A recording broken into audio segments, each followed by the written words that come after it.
God bless you, friends.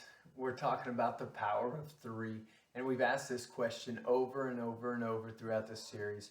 Who are your three? Who's your inner circle? If we want to have a healthy life, the life that Christ desires for us, then we must have a strong inner circle. And we even see that modeled in the life of Jesus. What we're going to look at just real quick in Ecclesiastes 4:9-12, which is a very familiar portion of scripture that we've been referring to throughout this series. And today's talk is about how friendship must be mutual to be healthy.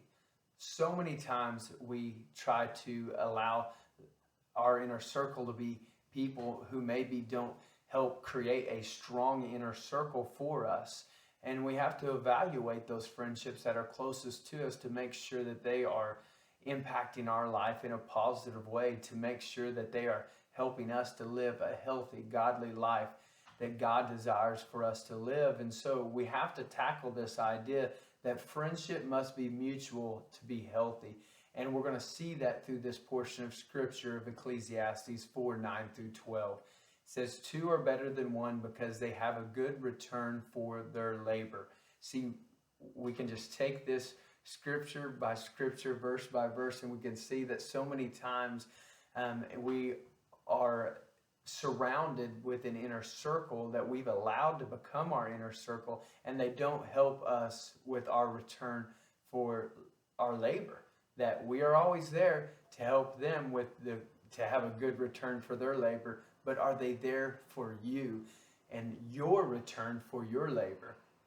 It says, if either of them falls down, one can help them up, but pity anyone who falls and has no one to help them up.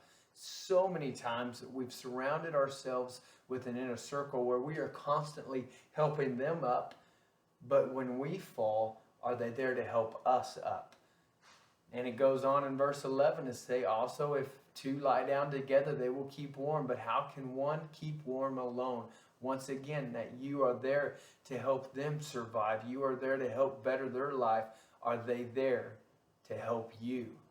And this verse 12 is a very, very easy, familiar word picture for that really just speaks to our hearts, and it's something that we easily understand, especially when it comes to friendship.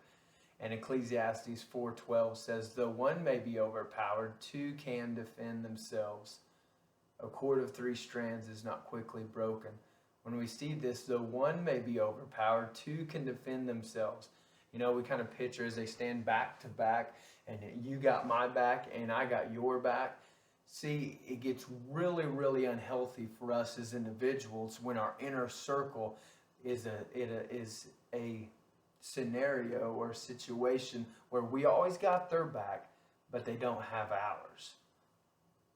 That is a very unhealthy way to live your life. So let's ask ourselves these questions.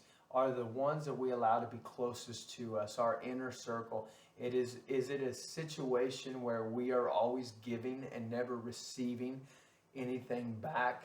Is it a mutual friendship where we're a blessing to them and they're a blessing to you? And also, we have to ask ourselves what kind of friend we are. Are we someone who helps them up? Are we someone who got their back? Are we someone who is a blessing to them? Friends, evaluate those that you allow to be closest to you. Create a strong inner circle to live life with and laugh and do ministry with. It's time to have healthy relationships. It's time to make family first. God bless you.